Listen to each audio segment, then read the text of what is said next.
The ring of keys felt heavier than it should have. Solid brass, worn smooth by decades of use, each one an unspoken trust between me and the man whose name was on the building. I set them down on the CEO's glass desk, the faint clink cutting through the hum of the air vents. He didn't say anything. He didn't need to. The message had already been delivered 2 hours ago, just not by him. My work ethic is toxic masculinity. That's what she said. His daughter.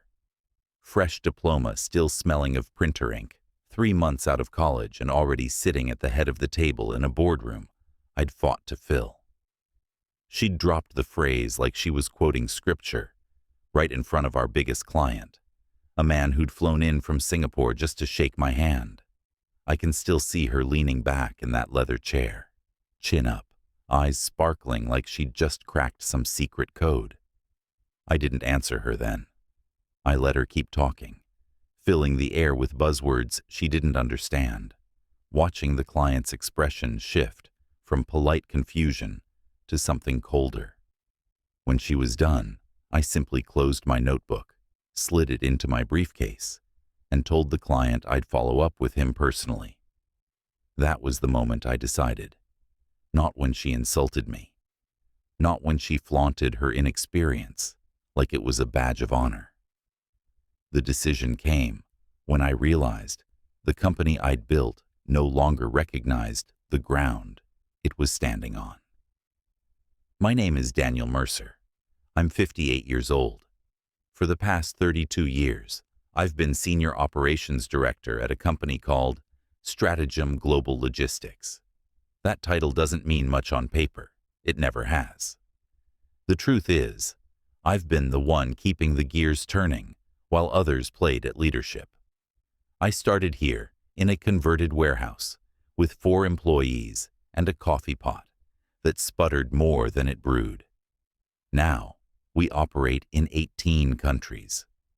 But the foundation? That was sweat, late nights, and more flights than I can count. And all of it started with a handshake between me and Thomas Carruthers, her father, when we were just 2 men trying to keep the lights on. Back then, there wasn't a problem I couldn't solve. I've brokered shipments in war zones, navigated customs blockades where the fee was paid in unmarked bills, and kept an entire humanitarian convoy moving after a flash flood took out half the roads in country. I've negotiated with men whose guards carried rifles with no safeties, and I've done it while pretending the heat wasn't suffocating me. You learn things in those moments, about leverage, about timing, about reading the twitch of a man's eyes before he changes his mind. Those lessons carried me through the boardrooms just as much as the back alleys. None of that mattered to her. To her, I was just another relic from an era she'd read about in a leadership blog post. She didn't see the network I'd built, the quiet phone calls that made problems vanish before they became headlines, the contracts that never got contested because I knew exactly how to phrase a clause to keep the sharks out. She saw hours, long ones, too long for her liking.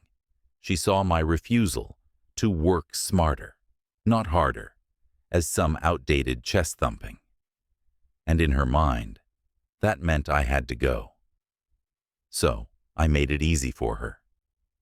I walked into Thomas's office after the client meeting, keys in hand, resignation already typed and signed. His face was pale, his tie loosened like he'd been pulling at it for hours. He started to say my name, but I shook my head. "Don't," I said. "It's done." I slid the paper across his desk. He didn't pick it up. I didn't wait for him to. Walking out of that glass box for the last time felt like stepping off a ship I'd spent my life building, watching it sail into a storm without a captain who knew the waters. I should have felt lighter.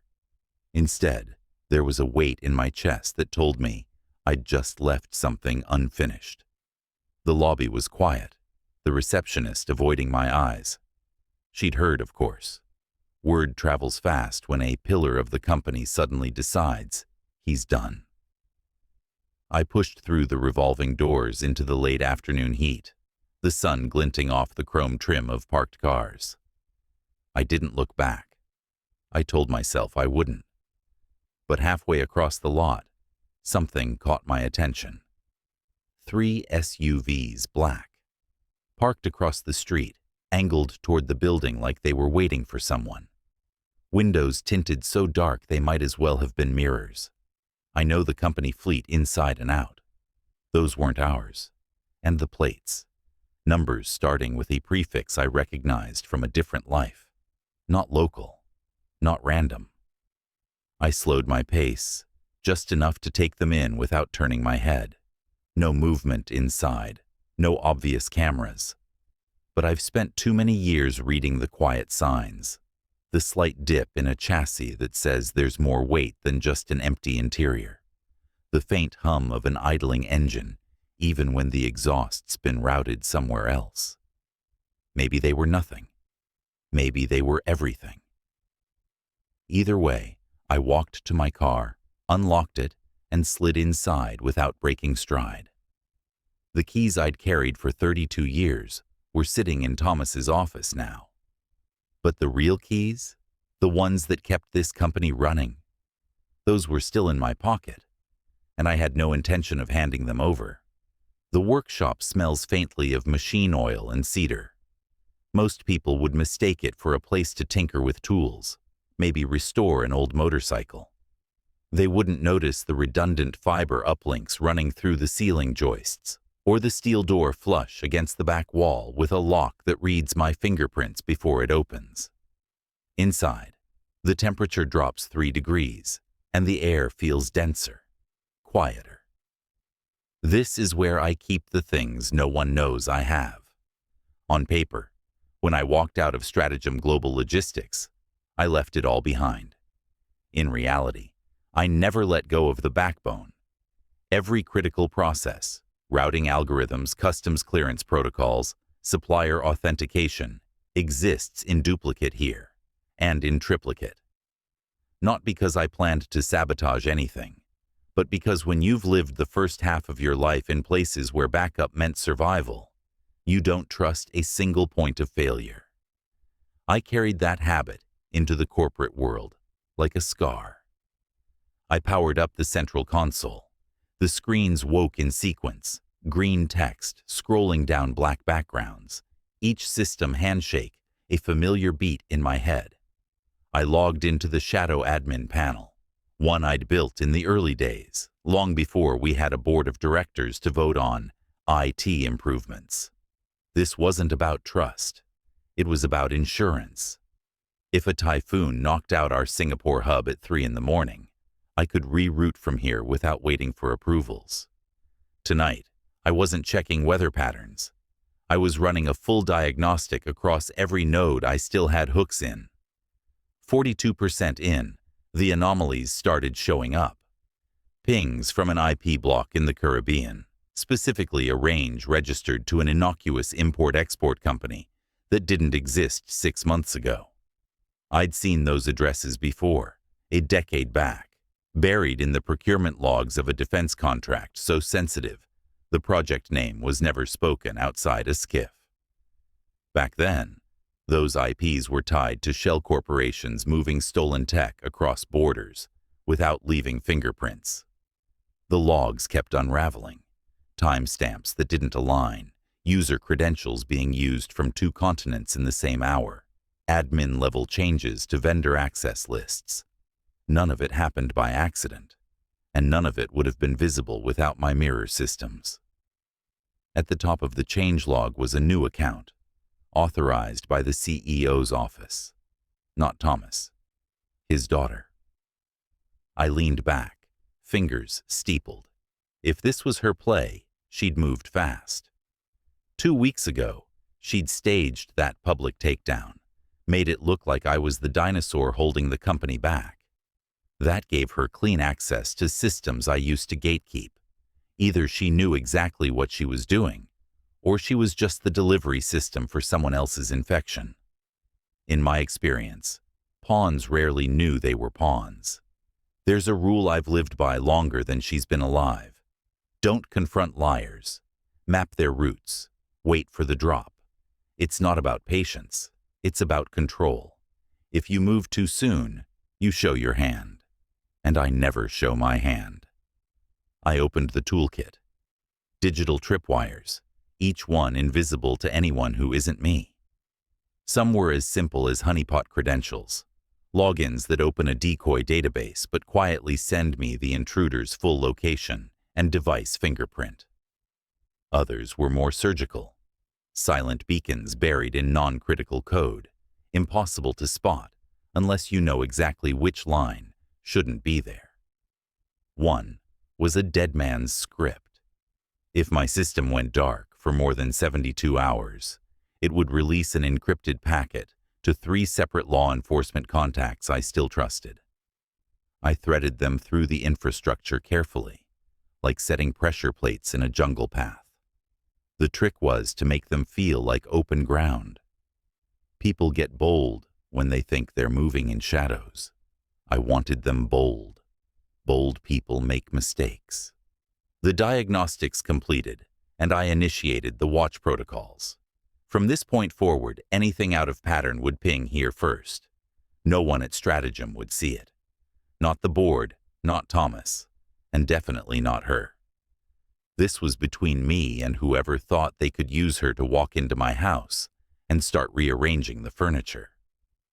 I sat back in the chair, listening to the low hum of the processors. In my other life, I'd spent nights like this in forward operating bases, watching drone feeds of villages that looked still until you noticed one extra shadow moving against the wind.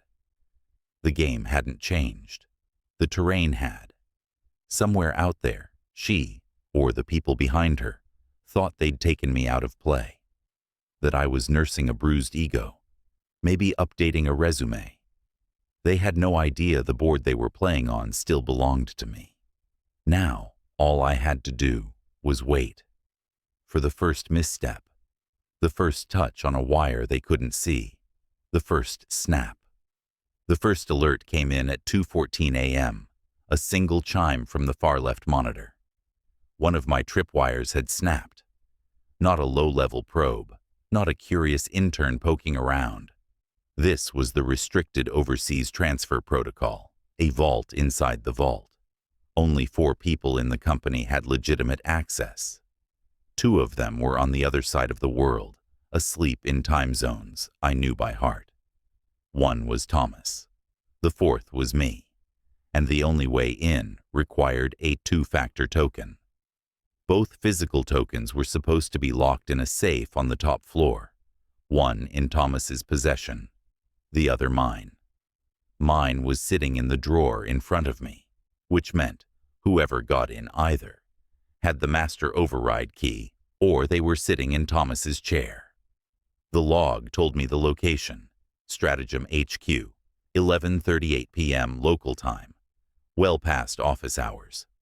The ID tag on the access request was T. Carruthers, except I'd coded that tag myself, and I knew the real Thomas hadn't typed in a password that night. I pulled the session trace and followed the digital footprints through our internal tunnels until they bled out into the wider net. The signal was routed through a VPN, but not one of the good ones. I dug deeper. The final hop was less than 2 miles from a high-end restaurant downtown, the kind of place where the wine menu came in leather binding and you could drop a month's rent without touching dessert. An hour later, I had eyes on the restaurant feed. Not the official security cameras, they were easy to buy off, but the ones built into the traffic lights across the street and the ATM lobby next door. Grainy, but enough. She was there, seated at a corner table, flanked by 3 men who didn't look like finance consultants. One had the haircut of someone who didn't pick his own barber. The other 2 were thick through the shoulders, with the posture of trained muscle. But it was the man on her right who caught my attention. Expensive suit, no tie, and on his left wrist, a watch I'd only ever seen twice before. Limited issue, Swiss-made, given out as tokens of appreciation to contractors who'd moved sensitive tech out of secure facilities without leaving a paper trail. The last time I'd seen one was in Dubai, on the wrist of a man who'd vanished a week later with 20 million in prototype schematics. I didn't need audio to know the cadence of her pitch. She leaned in when she wanted to sound sincere, sat back when she wanted to look confident. She laughed at the right moments. She was selling something, and she thought she was in control. Maybe she was, for now. By 4 a.m., I'd decided to stop watching and start talking, on my terms. I opened a dormant internal email account that hadn't seen traffic in 7 years. It still sat on the same server cluster as our active accounts, buried under a stack of generic user IDs nobody ever audited. I typed up a confidential internal memo, the kind that would make a corporate predator salivate. News of a massive acquisition deal with a foreign competitor, strategically timed to undercut market rivals and trigger a stock surge. Every detail sounded plausible because half of it was ripped from real negotiations I'd been part of over the years. The rest I wove in from the kind of corporate gossip that only sounded believable if you'd been in the room. The bait wasn't just the content. It was the way I planted it, sent to one retired distribution list that no one in their right mind should be checking, then flagged in the server index so that anyone with unauthorized access would see it glowing like a jewel in the sand. The next afternoon, the downtown traffic cam caught her again. This time she was alone, stepping out of the Stratagem parking garage with her phone to her ear. She crossed the street, slid into a ride share, and 30 minutes later, she was back at that restaurant. Only one of the men from the night before was waiting, the one with the watch. She sat, ordered something quick, and after a few pleasantries, pulled out a printed copy of my memo. My memo. She slid it across the table like she was presenting him with a prize. That was when her voice from 2 weeks ago came back to me. Your grind mentality is toxic masculinity. I'd assumed it was a cheap shot, a generational jab at how I worked. But sitting there, watching her hand over my bait like it was her personal discovery, I realized it had been a smokescreen, a staged break, a way to push me out before this transfer happened. She'd been clearing the board. I leaned back in my chair, watching the grainy footage loop. The watch caught the light as the man picked up the papers, scanned them, and smiled. It wasn't gratitude, it was recognition. They'd been waiting for this. My phone rang at 6:42 p.m., an unlisted number I hadn't seen in years. I answered without speaking. A familiar voice came through, low and flat. Danny, it's Carter. Department of Commerce. Listen carefully. Whatever you're sitting on, you need to wrap it in lead and bury it. They're moving faster than you think. The line went dead before I could ask him how he knew. I didn't need to. The boardroom had always been a place of calculated theater, but that morning it was my stage. I'd called it a farewell presentation, one last review of operational legacy insights for the select few who actually cared about the company's bones. Most assumed it was an old man's parting lecture, a polite send-off for 3 decades of service. They had no idea what they were walking into. I'd chosen the smaller conference room, the one with a single entry and no windows, easier to secure. 2 nights earlier, I'd been in there alone for 6 hours, running cable behind baseboards, swapping out the ceiling projectors for my own units, and installing a full-spectrum recording array, so sensitive it could pick up the hum of a phone, vibrating inside a jacket pocket. No one questioned it. Maintenance crews came and went in this building without anyone batting an eye. I'd also embedded 2 silent countermeasures in the HVAC ducts. Legal, yes, but designed to ensure no one inside could leave until I wanted them to. The bait deal I'd planted was now on the brink of execution. The forged vendor contracts had been quietly approved, the offshore accounts primed for a $78 million transfer scheduled for later that afternoon. Every transaction was real enough to pass casual scrutiny, but fake enough to tie back directly to the people in this room. All I had to do was let them expose themselves. She arrived right on time, wearing a blazer too sharp for someone her age to have bought, without help, flanked by 2 men in tailored suits who were supposed to be strategic consultants. The moment I saw their shoes, European leather, scuffed in patterns that only come from long hours on concrete, I knew they weren't here to discuss marketing strategies. The watch on one man's wrist matched the one I'd seen in the restaurant footage. The other's posture screamed military, but not the kind you find at a parade. She walked in like she owned the place, offering the kind of smile meant to remind me I was history. "Daniel," she said almost warmly, "glad you could make it." "I wouldn't miss it," I replied, letting my voice carry just enough gravel to sell the part. Bitter old man, out for one last performance. I opened with a polite nod to the board members, ran through a few slides on market trends, operational resilience, the usual language they half listened to. The consultants leaned back in their chairs, clearly bored. She smirked every time I glanced her way. Halfway through, I let my hand drift casually to the tablet in front of me. The screens in the room flickered, just once, enough for her to glance up. Then the door locks engaged with a soft metallic click, followed by the faint shift in air pressure as the HVAC sealed. A ripple of discomfort moved around the table. Before anyone could speak, the display behind me changed. The corporate slides vanished, replaced by a live financial dashboard, real-time traces of the offshore transfers already in motion.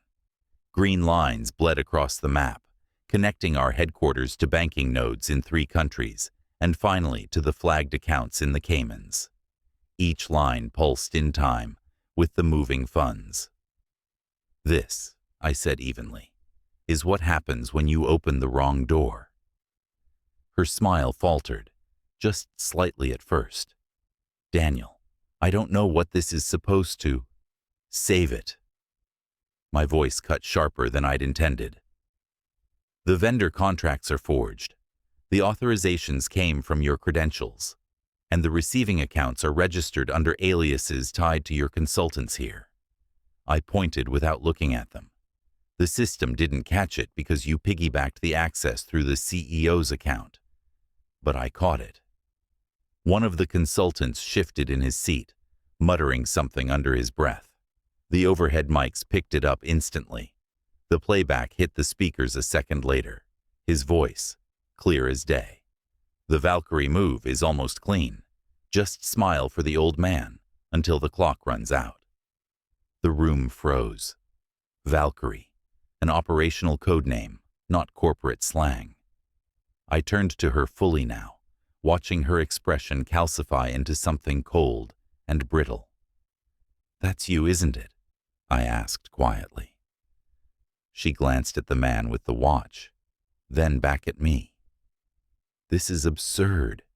You've—" The door opened behind her, not with the smooth hiss of the building's access control, but with the decisive swing of someone who had override authority. 4 men in plain suits stepped in, each wearing the discreet lapel pin I knew well. A woman followed, badge visible only long enough for me to read the seal. Commerce Department Task Force, the same team Carter had hinted about. "Everyone stay seated," the lead agent said. "This is an active investigation." 2 of them moved to the consultants first, cuffing their wrists with efficient, practiced movements. The 3rd stepped toward her. "Daniel, what is this?" She tried one last time, the pitch of her voice rising for the first time since I'd known her. "This," I said, nodding toward the screens still pulsing with the moving funds, "is the part where you find out you were never the smartest person in the room." Her face emptied of color as the agent took her by the arm. The $78 million transfer froze midstream, the lines on the map turning red before vanishing altogether. I let the silence sit for a moment longer, savoring the exact second her composure broke. Then I powered down the tablet.